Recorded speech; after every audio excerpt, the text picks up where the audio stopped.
continuing on then, let's move to page 183.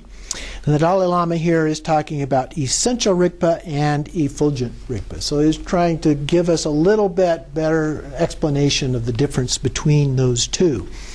And he talks again about Dzogchen Rinpoche and 4 possible states that he lists here. Now you'll notice a comparison here in terms of the Tetradilemma of Nagarjuna in the Middle Way text of Madhyamaka. A state that is effulgent Rigpa, but not essential Rigpa. So that's the first one. We just have the effulgent Rigpa, no essential Rigpa. A state that is essential Rigpa, but not effulgent Rigpa. Then both, and then neither. So those are the options that are available to us here.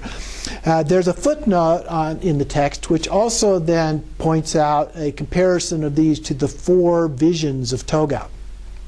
So that's another analogy that can be made with these.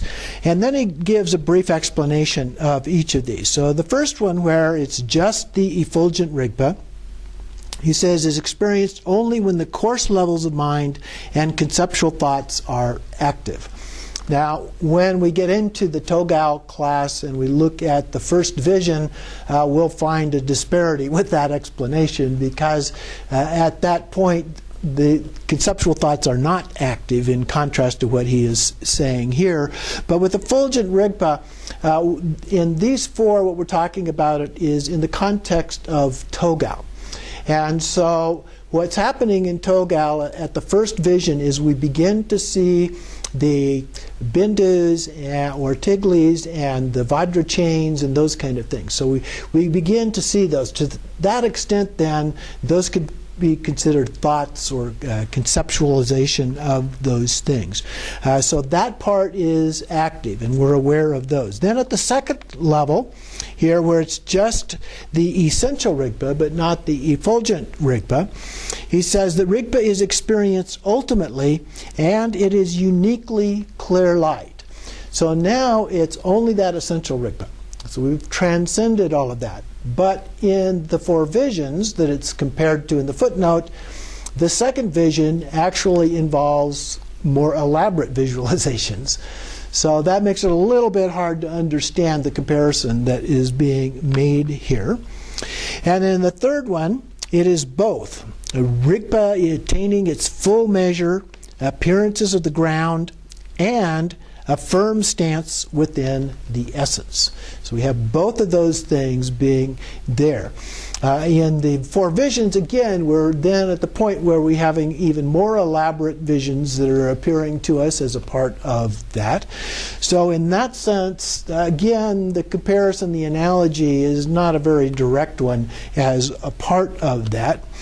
But there's an element of that which does make sense as the analogy. The appearances, in fact, are there. And there is a sense of this essence of the Rigpa. Now, I would argue that in the experience, my experience of Togao and these visions, that they are both present at all of those times through these first 3. And then we get to the 4th one on page 184. He says that Rigpa of all-encompassing spontaneous presence and Dharmakaya wisdom of fruition, also called Rigpa of all-embracing spontaneous presence, which is the ultimate state of freedom, neither the Rigpa of the ground nor the Rigpa of the appearances of the ground are present. So here we've really transcended both of those. So this is the neither category in this. And that is in the 4th vision, all these things dissolve. There are no appearances any longer, at least at the end of that 4th state. And so it becomes a transcendent experience beyond all of those. And that would be very consistent with what is being described here in the text as well. So those are all things that can help us to try and understand the nature of what it is that's being referred to here. So the appearances take on that effulgent kind of a context, and the essential Rigpa then transcends those. And the fourth level of the visions, we go beyond both of those. It becomes at that point only a direct experience, not something that we can describe. It's usually referred to as being something that is ineffable, beyond words, something we can't really explain. Then he talks about self-arising wisdom at the bottom of page 184 here, and refers to the treasury of Dharmadhatu, which has also been published as The Basic Space of Phenomena of Longchenpa. And here he speaks of self-arising wisdom, which is in fact the Rigpa that I have been explaining. And so he then quotes Longchenpa, "Self-arising wisdom is the Rigpa that is empty, clear, and free from all elaboration. Like an immaculate sphere of crystal, its very being is such that it never explores objects of the senses."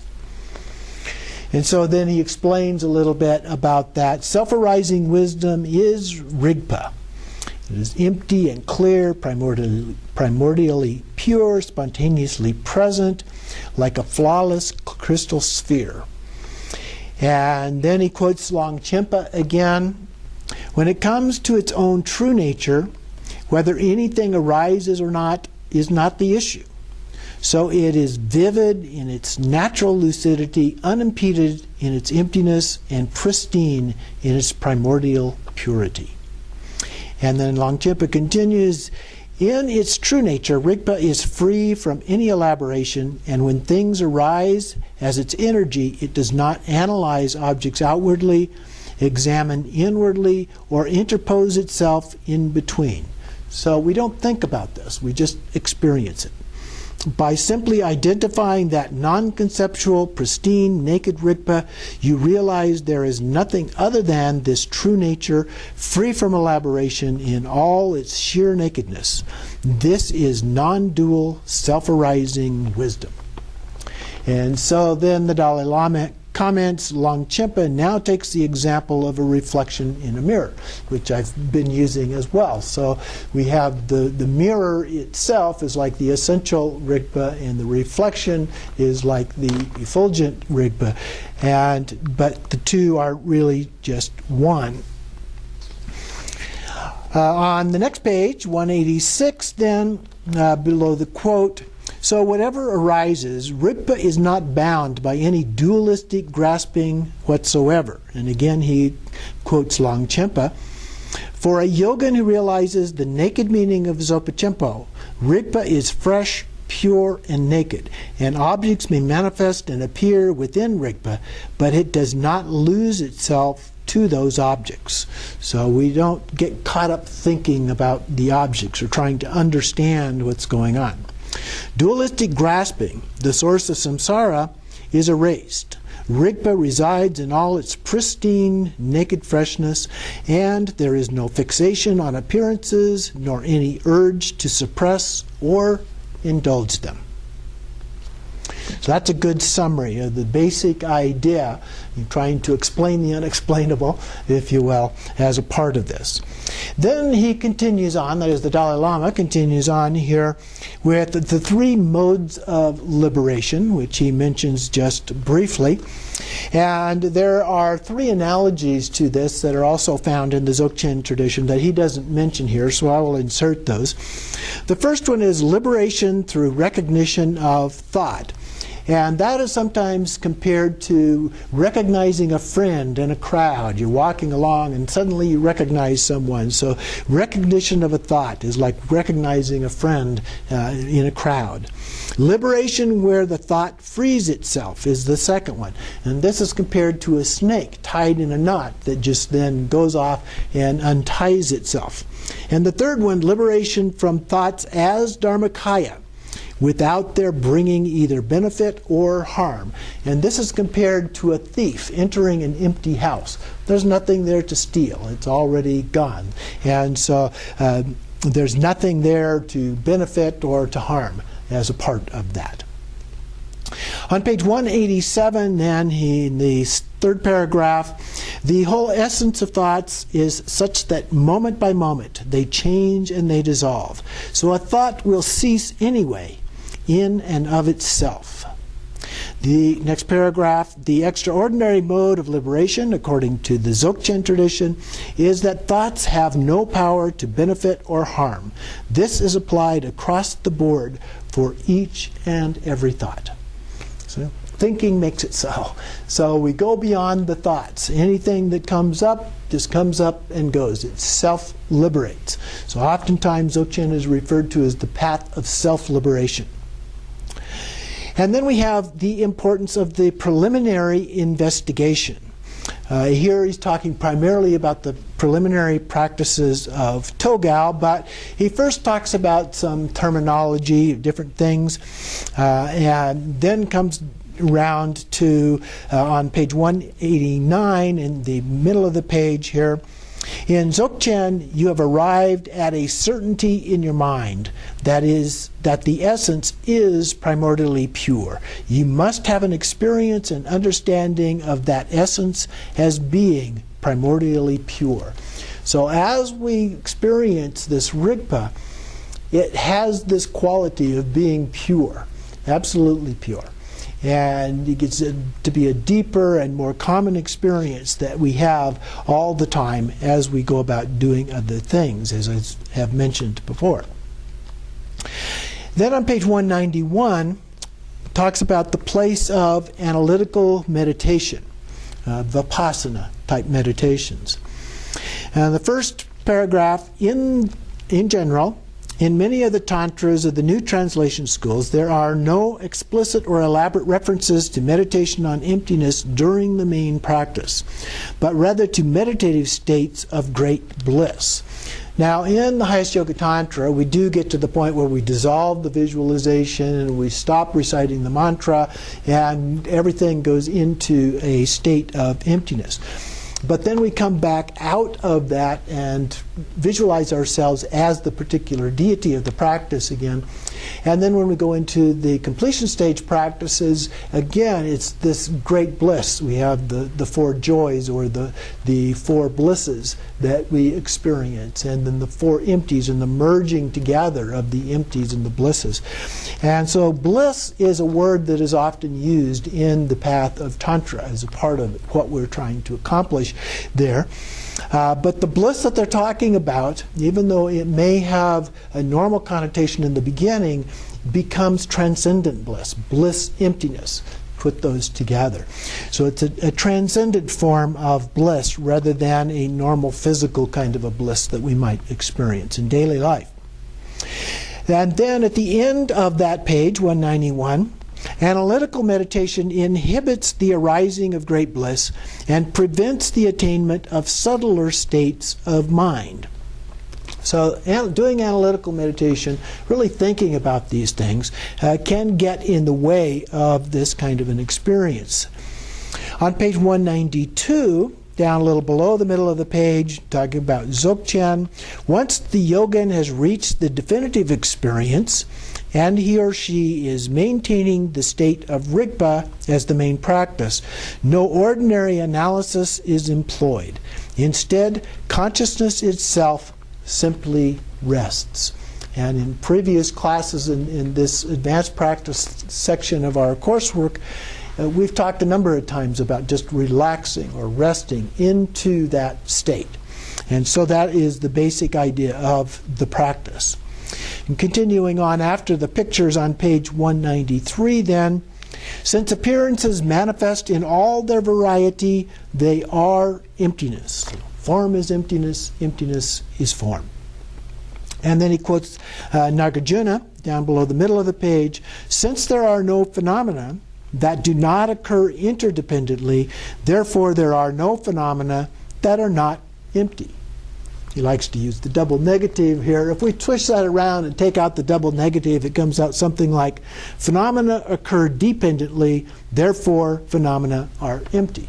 That's one of the definitions of emptiness, is when something is dependent on something else. And then he talks, that's the Dalai Lama here, a little bit about two ways of introducing Rigpa, through a direct introduction with no outward elaboration. So there is a way of doing this that's a more symbolic gesture. So I might just simply lift at this small crystal without commenting whatsoever on it. And then you see if you get that experience from having seen that.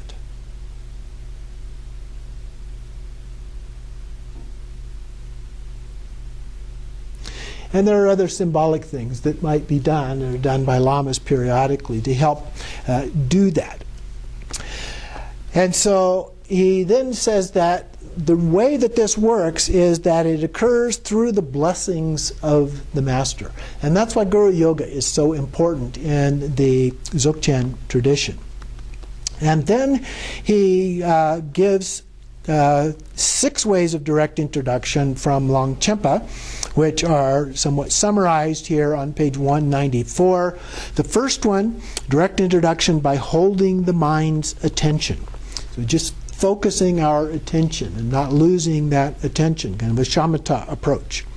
Then direct introduction with the mind at rest. So we just relax, we just rest in the natural state. The third one is direct introduction by getting to the root of the matter.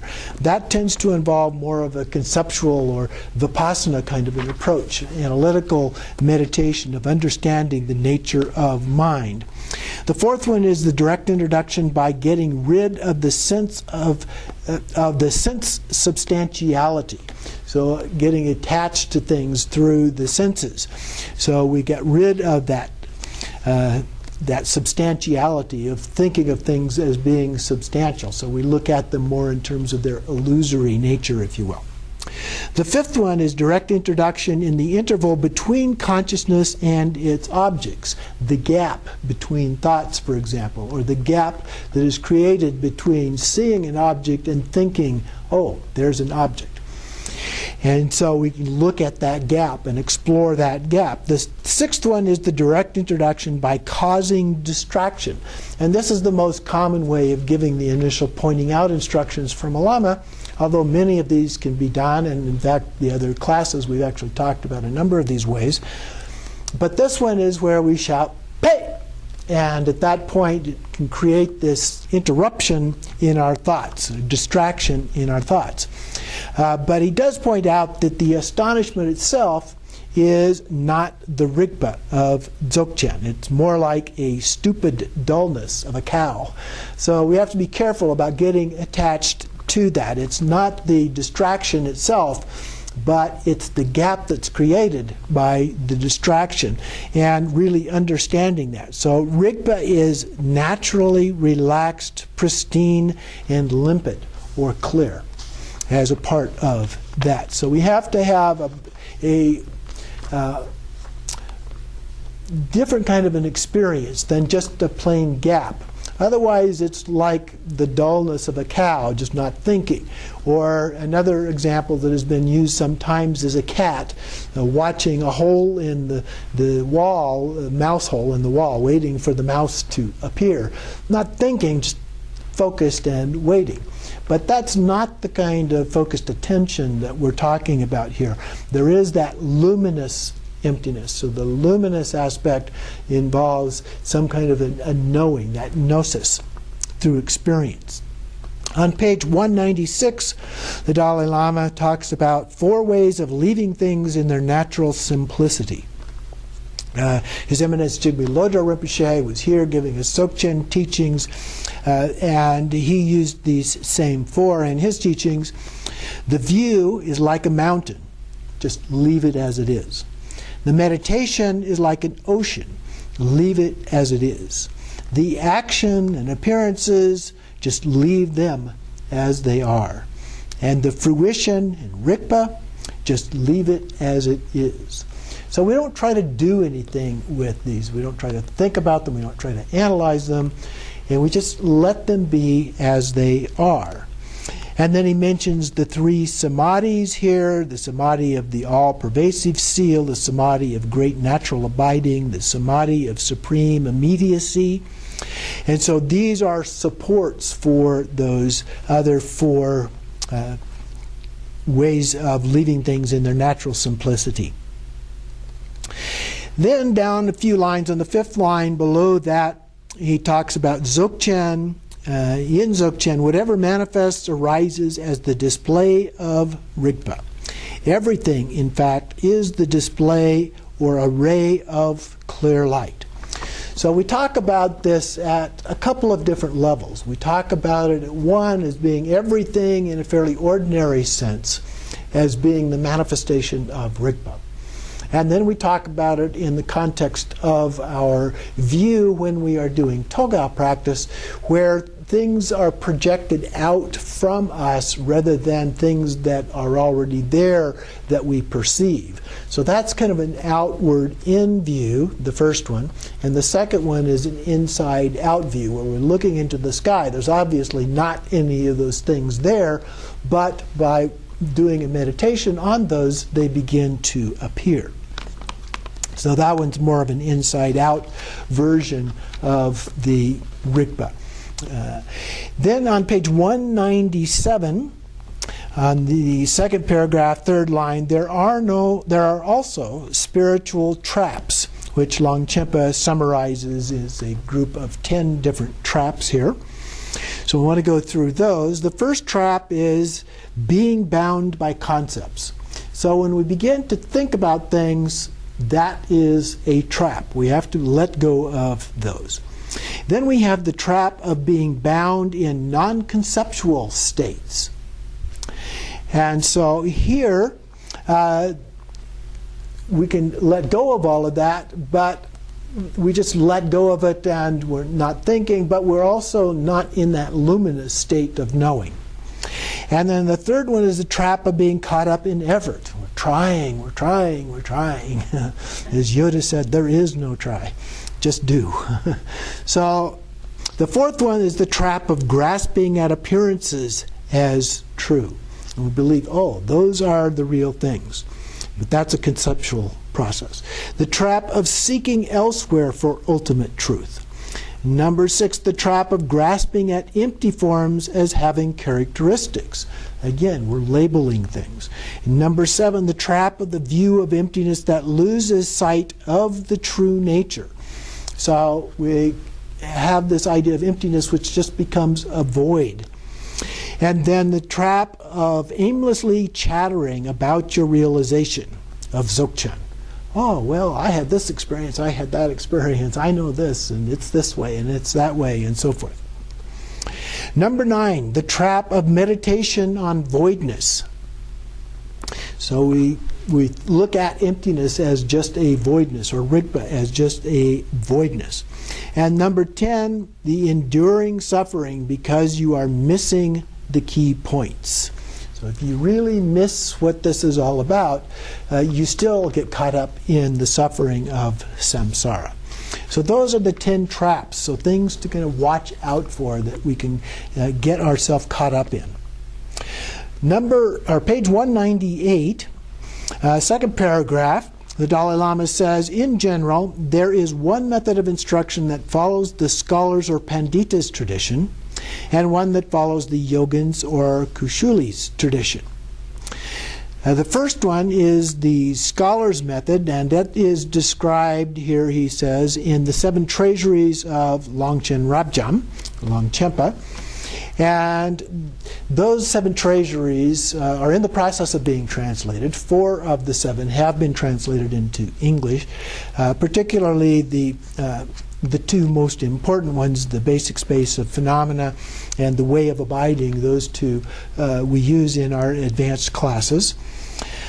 And then the second method is based on the Ningtik Yabshi, which is another collection from the Longchenpa, and 5 texts, which includes the Kando Ningtek from Padmasambhava, the Vima Ningtek from Vamilamitra, and then commentaries from Longchenpa as a part of that. And the Dalai Lama explains that approach, the approach described there, as being the yogin's method of instruction. So we have both of those documented in texts from Longchenpa. So he's a very important author of the Dzogchen tradition. At the top of 199, he says, on second line, it is crucial to lay a very firm foundation in the Dzogchen system. In the Dzogchen tradition, in the Dzogchen system, great emphasis is placed on preliminary practices or nundro. So taking refuge, generating bodhicitta, doing vajrasattva purification, mandala offerings, prostrations, and guru yoga, all of those are very important part of this, as described in the Words of My Perfect Teacher by Patrul Rinpoche.